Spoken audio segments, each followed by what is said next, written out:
Hello, well, I'm back. It's been almost 3 weeks, I think, since my last podcast. I took a vacation.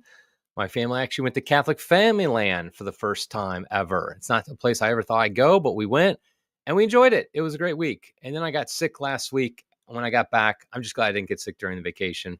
I got sick last week. In fact, I still have some lingering effects. So if all of a sudden I have to blow my nose or something like that during the podcast, I apologize in advance. Okay, so we're back into it though. Let's get going. And Pope Francis, see, I'm thinking of the previous Pope, and you'll see why here in a bit. Pope Leo the 14th, has been in office for 100 days now. I think it was last Saturday, the 16th, was his 100th day in office. So is he doing a good job or not? That's what we're going to talk about today on Crisis Point. As you probably know, I'm Eric Sammons, your host, editor-in-chief of Crisis Magazine. Before we get started, just want to encourage people to subscribe to the channel, smash that like button, let other people know about what we're doing here. I always appreciate that. Also, you can follow us on social media at Crisis Mag at all the major social media outlets, I think. I don't know. I don't think we're on TikTok, and I don't want to be on TikTok, so I hope we're not on TikTok. If we are, somebody let me know so I can delete that account. Also, you can subscribe to our newsletter, which we send once a day in the morning, usually 2 articles a day. Just go to crisismagazine.com, put in your email address on the homepage there, and you will get that once a day. And we promise not to spam you. We will send every once in a while an email we think you might be interested in, something you might be interested in, but we don't spam, I promise. Okay, so Pope Leo, 100 days.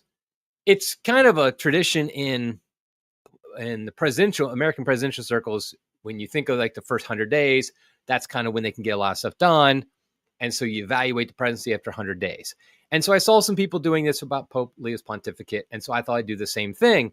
Now, I will be the first to admit there's probably something not perfect about some lay guy like me with a camera trying to analyze and grade the Pope. And it's not really my job to tell the Pope how to do his job. I get all that. At the same time, this is just kind of the world we live in. We talk about this stuff, and I'm going to talk about it. So I'm going to talk about whether or not I think Pope Leo is doing a good job after 100 days. Now, I will also say that 100 days is almost nothing in the eyes of the church. I mean, the church has been around for 2,000 years, so 100 days is just a blip on the radar. But I do think it's a good idea to kind of look back at the Leo pontificate. He became Pope back on May 8th, I think it was. And so how has he been doing? How have things changed? Are things any different than they were under Francis? And those type of issues I think we should talk about. Now, kind of set the table when I get started. I think we should talk about expectations, because I think one of the biggest issues we have when we talk about the papacy, when we debate how a Pope is doing, is we all have different expectations of what we think the Pope should do. How a Pope should pope, so to speak. So somebody might think JP2 did a phenomenal job and think Benedict did a terrible job, or somebody else might think the opposite. They might think Francis did a great job and Benedict was terrible, or Benedict was great and Francis was terrible. We all have different expectations. And so I just kind of want to lay out my own expectations, what I think the Pope, what I think a good Pope would be, how the Pope should live out his office. I think first I would just say there's theological expectations and practical expectations. Theologically, it's no secret that I am considered a papal minimalist, meaning I don't think I have a minimal view of what the papacy should be in comparison to other Catholics. Now, my view of the papacy is maximalist compared to maybe an Eastern Orthodox, or definitely in comparison to a Protestant. But in comparison to what most Catholics believed, and especially in the early 20th century, you could say I am more minimalistic. I personally think the best papacies in general, there are exceptions because certain times and places call for different things. But in general, a Calvin Coolidge papacy works just fine for me, meaning a subdued one, a boring one in which the Pope basically remains mostly behind the scenes. Now, don't get me wrong. I love somebody like a Pope Gregory the Great as much as the next guy. There are times in which we're called to, the church needs a papacy of a Pope Gregory the Great or somebody like that.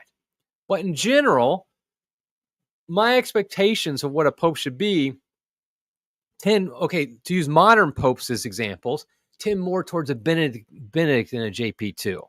Somebody who's more reserved, isn't going to necessarily be a globetrotter and always be on the front covers of magazines and things like that. And I think that's more in keeping with the office in my mind. I also think that a pope should stick to the basics, that in general, and there are obviously exceptions, in general, he should be preaching the gospel, the basics of the gospel. Repent, do penance, pray, believe in Jesus, that he is God, believe, practice the sacraments, go, the mass is the source and summit of our lives, things like that. Stick to the basics. That should be by far the majority of what a pope says and does, is just sticking to the basics. I would also say theologically, my expectations would be, don't cause problems. I mean, don't cause problems. That was the biggest problem, biggest issue with the Francis papacy, is he caused so many problems because of all the things he said. I'm talking about theologically, when he says these things that are confusing and they seem to contradict church teaching at times. And what does he mean by that? And why did he say that? And all these things that Francis did that caused so many issues that you rarely saw with Benedict. You sometimes saw with JP2. But you especially saw with Francis, you saw this just causing theological problems, causing confusion, things like that.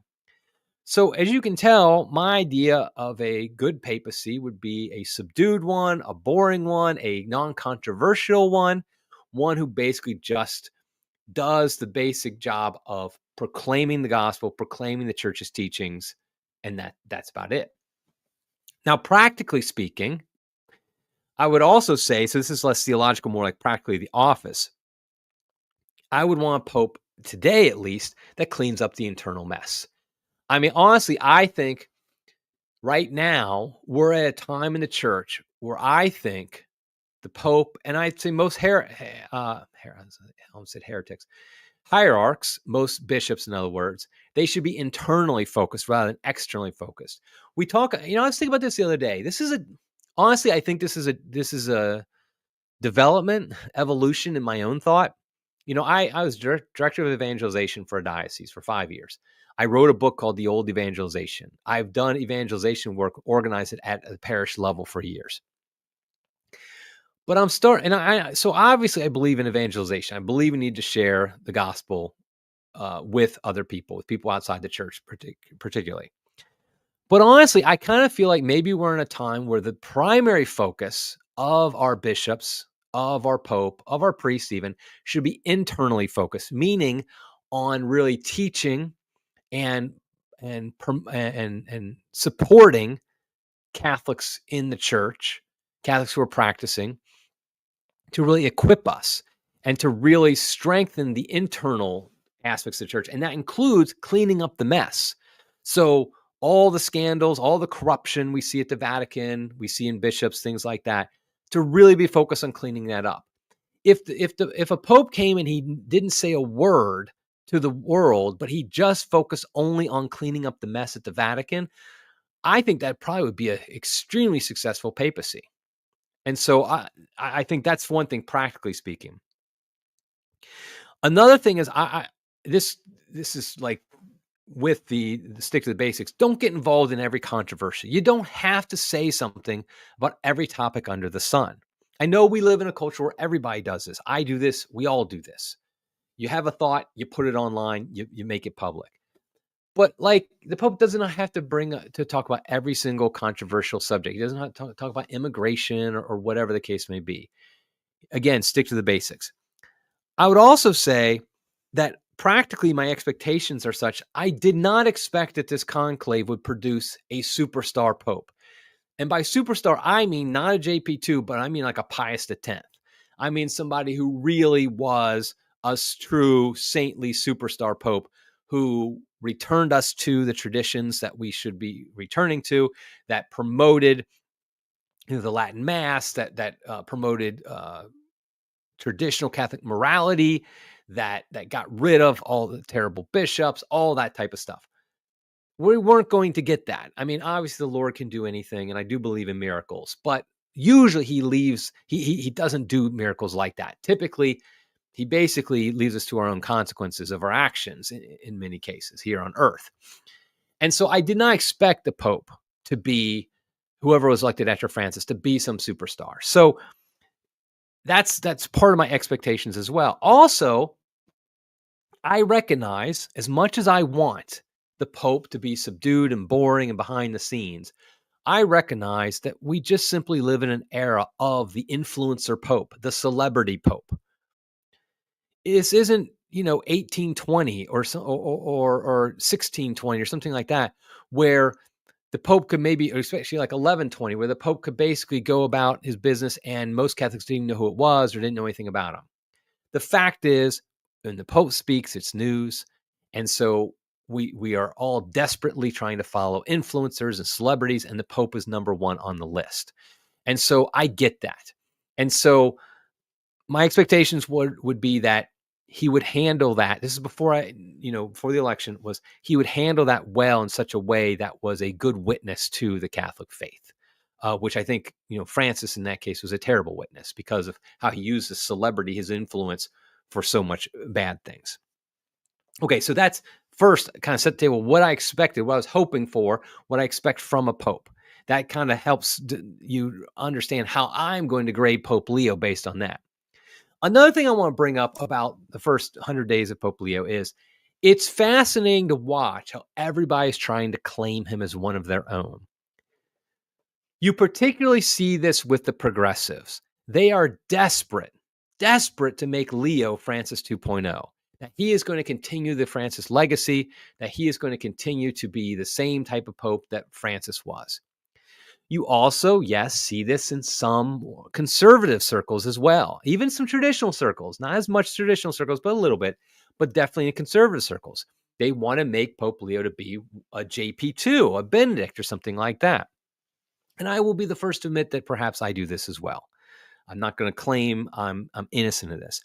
But boy, the progressives are desperate to make him Francis 2.0. And there's a real danger in this, in that he could the stereotype, the general view of him could end up being he's another Francis. It kind of supports Francis, even through no fault of his own particularly. Maybe he could do something that could make it like that, but it might be just because they try to claim him. So we do have to resist that.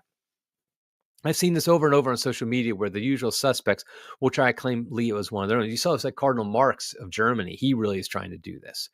But that's not fair to Leo. Let him be his own man. Let him be who he's going to be.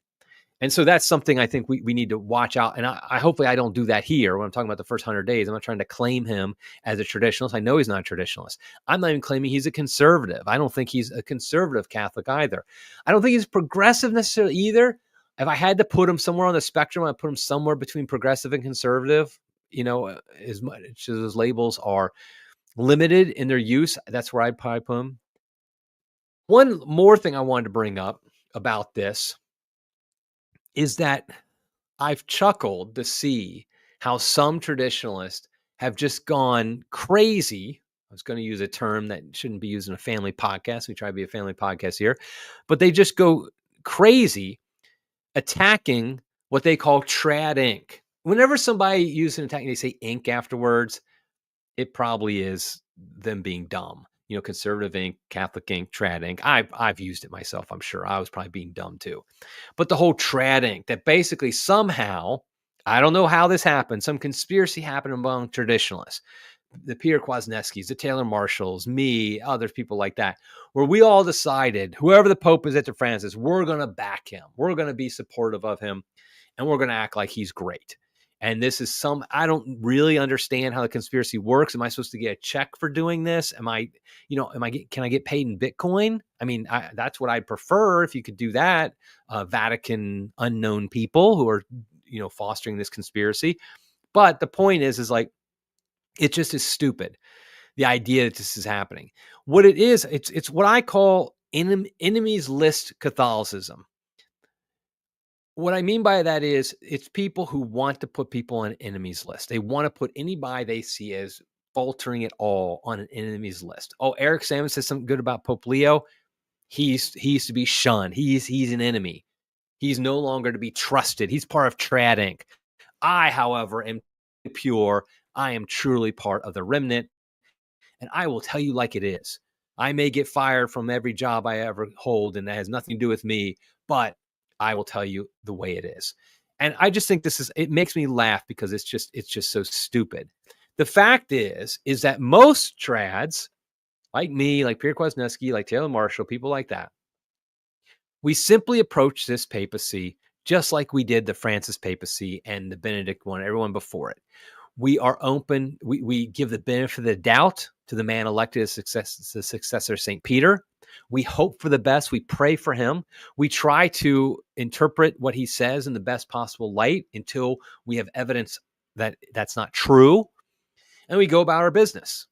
And that's basically all we do. And that's what we're doing. We did it with Francis, most of us, and we're doing it with Leo. Over time, Francis lost our trust. He no longer had the benefit of the doubt. I literally wrote an article called Francis No Longer Has the Benefit of the Doubt or something like that. And that was through repeated times of abusing our trust and of going against, the best for the church. And so that has not happened with Leo, though, after 100 days. After 100 days, there's no way you can say that Leo has somehow no longer has the benefit of the doubt, has somehow abused our trust or anything like that. So if you want to think I'm part of Trad Inc., somehow I'm getting some sweet paycheck for this, I mean, you go ahead and live in your fantasy world. I'll keep waiting for that Bitcoin to drop in my wallet from, some unnamed source at the Vatican. So let's just kind of look at the Leo pontificate of the first 100 days. I think the number one thing, this would be my number one thing, my number one takeaway from the first 100 days is that Leo decided from the beginning to break with Francis, to visually, particularly, but in many ways to break with Francis.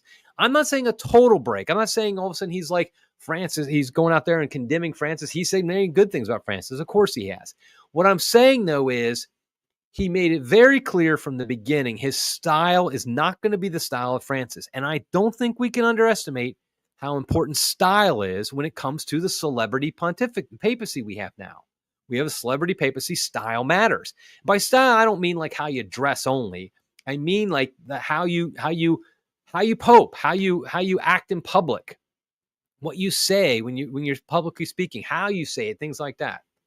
I mean, let's not forget that during the Francis papacy, we had a pope who would literally off the cuff attack faithful Catholics on a regular basis. He would invent stories that try to make faithful Catholics look awful, look stupid, look just the worst possible way. He would say things off the cuff that were theologically questionable at best, that the more you looked at them, the worse they got. You see a headline and be like, oh, he couldn't have been that bad, could you? Then you read the article and you read what he said, and it's actually worse than the headline was. All these things, the way he managed things in the Vatican is very well known as dictator pope, all that stuff. And all the outward ostentatious, effects of humility, trying to look humble, like, oh, I'm not going to stay there. I'm not going to go to vacation there. I'm not going to wear this, whatever. All because look how humble I am, the humbleness Pope Francis. Let's not forget what that was like. I had 12 years of that. Pope Leo's thrown all that out the window. He's simply, in my mind, what I've seen is he's simply trying to be a pope like popes have always been. Just like, okay, I'm going to wear the papal garments. I'm going to celebrate the mass the way popes read. Now, obviously not the traditional mass, but like, I'm going to sing Latin. I'm not going to be embarrassed about that. When I give talks, they're going to be focused on the basics. I'm not going to be attacking people left and right. All these things are just part of the style of Leo that shows he is not Francis. He is not beholden to doing things which Francis has done. And I think this is a cause for great hope. Yes, it's true. Leo hasn't done some fundamentally consequential things that are against the Francis pontificate or go a different direction. But at the very least, it shows he's his own man. Because the truth is, there was a lot of pressure on Leo when he became pope, when he's like pope, to be the continuation of Francis, from the cardinals, from the Vatican, from the world, from everybody. the majority of people at the higher levels of the church wanted him to be a continuation of Francis. And he's basically saying, no, I'm not going to be just like Francis is. So he's going to stay in the papal apartments. He's going to vacation where popes vacation.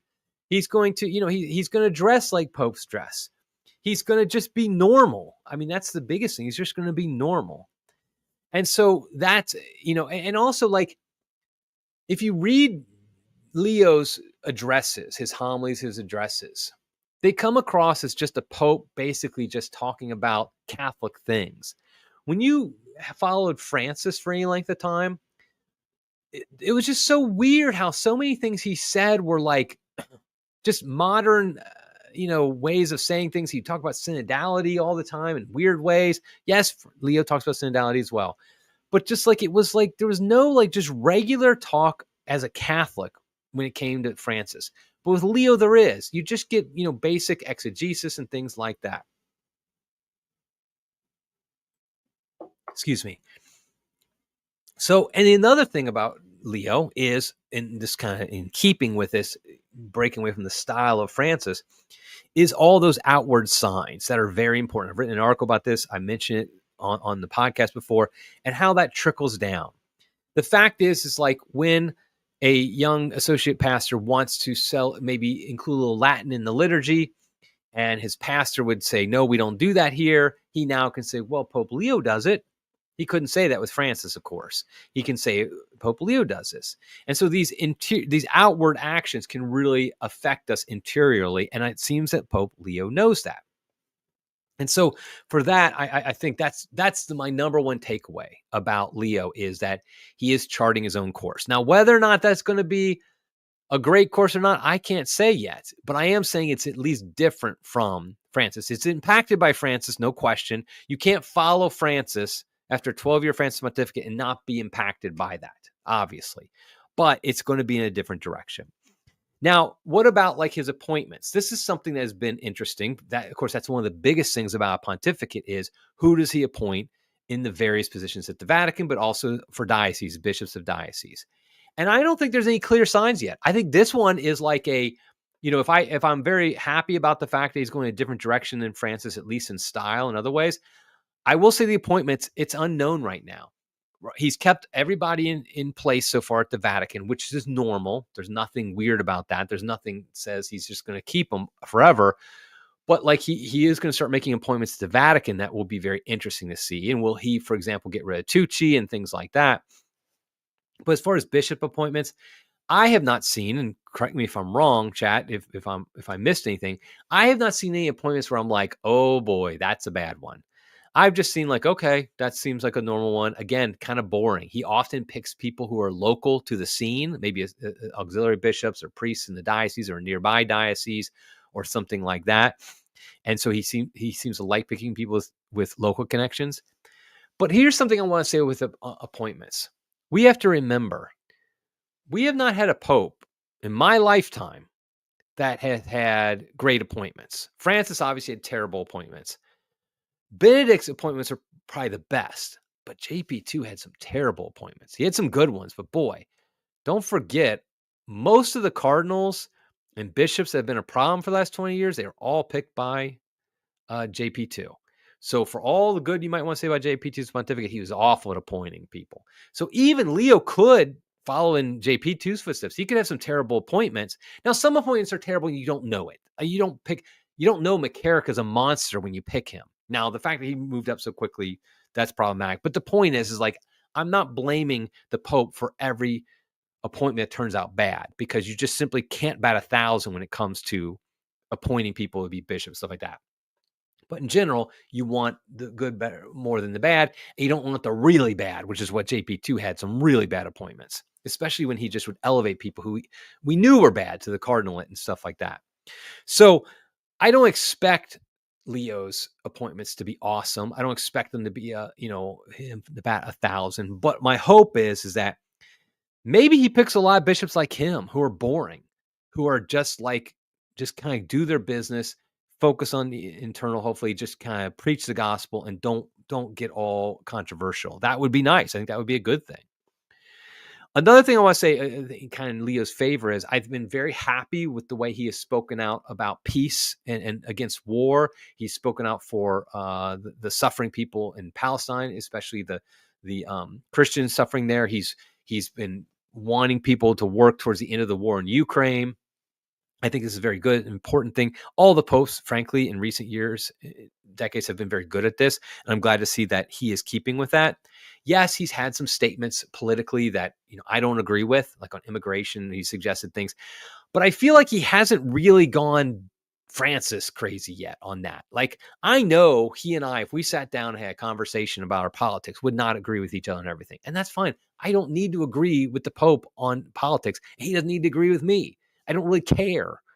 I just don't want a pope to abuse his religious authority to make statements about politics in which Catholics are free to disagree, where really it's up to the laity to make decisions, like about immigration. What level of immigration should we have and things like that? I'd prefer a pope who, I'm not saying he can't speak out for like against abuses of immigrants and can't speak out for stronger borders, things like that.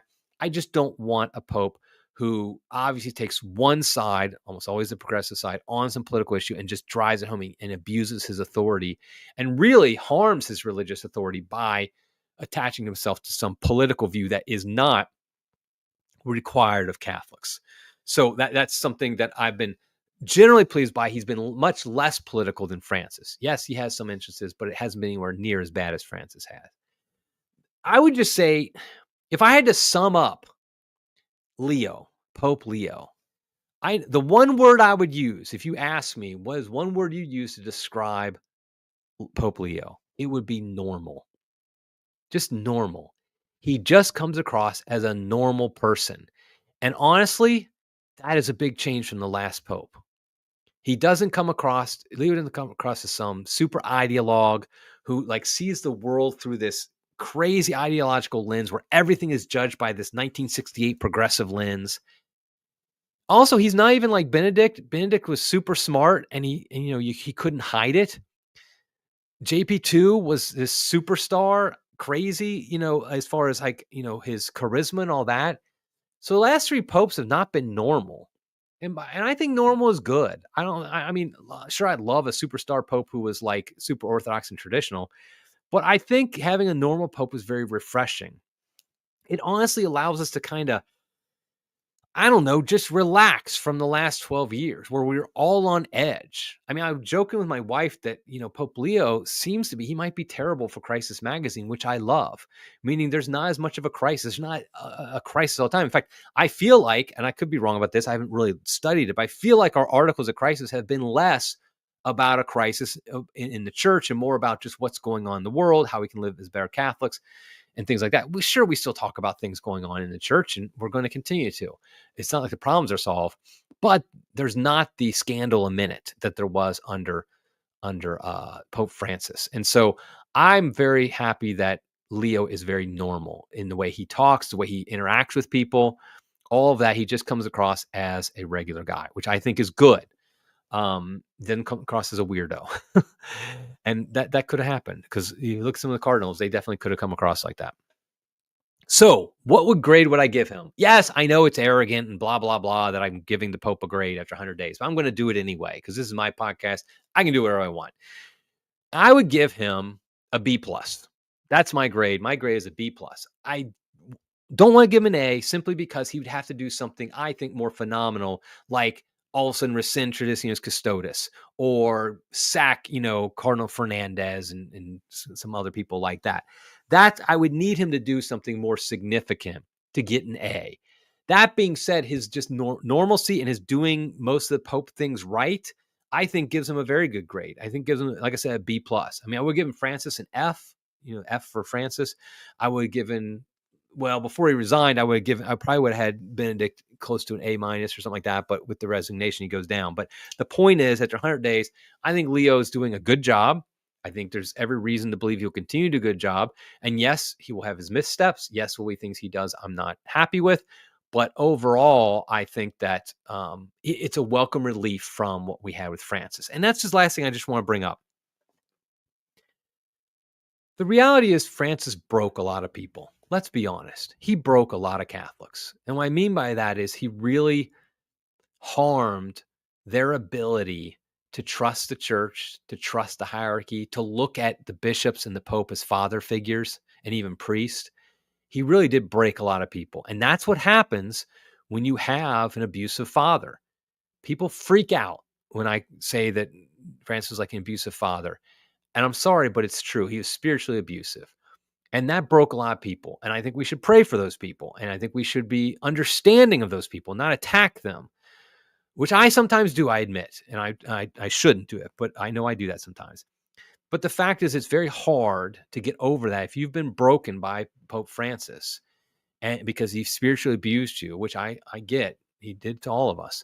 I think we just have to, though, just say, I have to get over that. I cannot let that harms me. By hanging on that only harms me. And it might harm others around me and those I influence. It does no good. And so we really do need to not let our hang-ups with Pope Francis, which I have them too, we have to make sure we don't let them transfer over to Pope Leo. Let Leo be Leo. Don't put Francis on him. Don't let what Francis did to your view of the whole church really drag you down, but instead really give Leo the benefit of the doubt. Look at him as he should be looked at, as his own man, as a pope, and give him the benefit of the doubt, and work and really pray for him and fast for him. And look at him as a father. Try to look to him as a holy father, which was very difficult. I'll make a confession here. I stopped calling Pope Francis Holy Father. I don't remember when I stopped doing it, probably a few years into the pontificate, maybe 2018, something like that. I just couldn't do it. I'm not saying he didn't have that title or anything like that. I'm not saying he wasn't Pope. I just couldn't call him that. And that's sad. I am willing to call Pope Leo Holy Father, and I hope you are too. Okay, let me jump into the live chat. As normal, Tuesday afternoon, we have live questions, comments that are made. I really appreciate everybody who jumps in. We had a nice little conversation today, it looks like. Here's the first one. Dave Earnhardt says, if Pope Leo allows a TLM, he'll be a good Pope in my book. Yeah, I mean, honestly, that's so huge.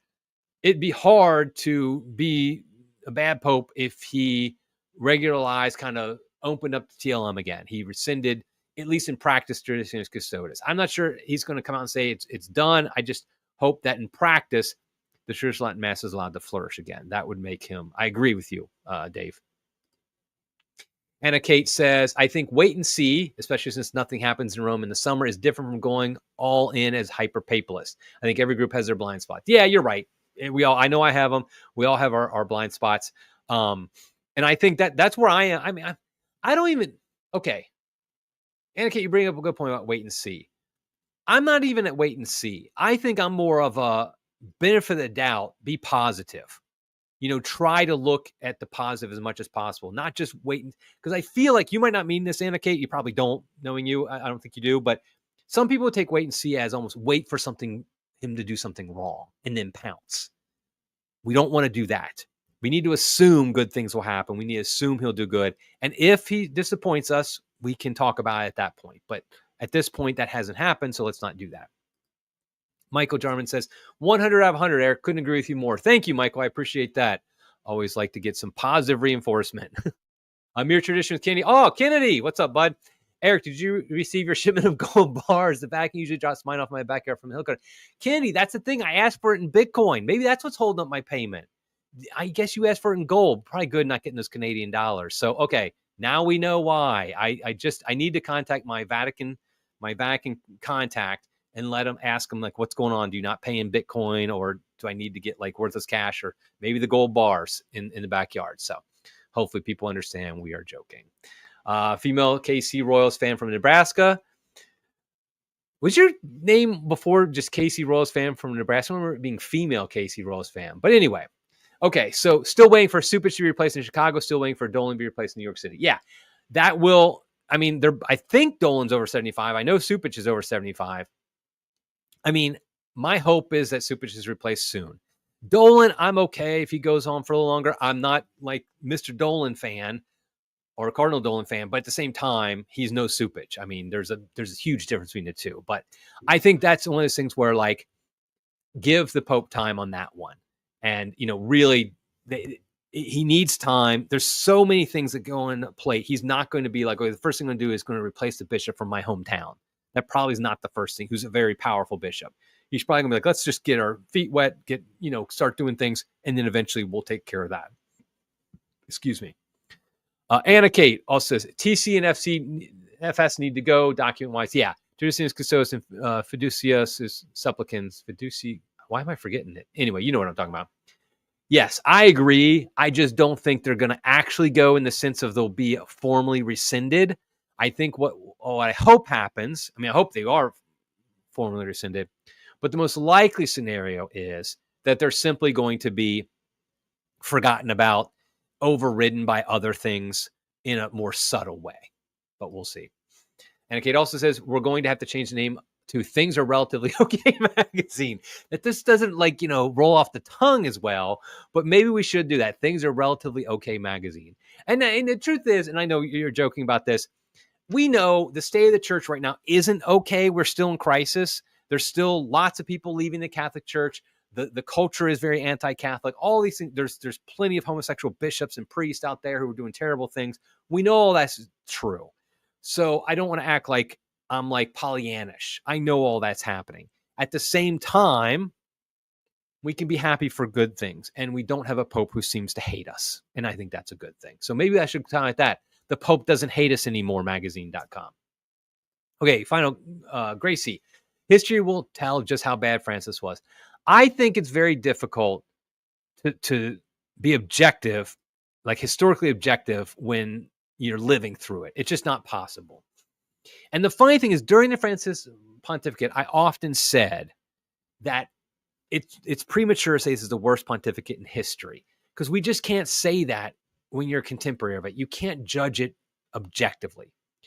That being said, I think for the average Catholic, not people like maybe who are listening to me right now, but for the average Catholic, I don't think they realize how bad the Francis pontificate was and how bad of a Pope Francis was. And I think over time, that will be very clear. In fact, my guess is that Francis will be forgotten, which is the best thing that can happen, is that he'll just simply be forgotten, and it'll be almost like an embarrassment that you don't want to talk about anymore. And we'll just we'll just ignore that time.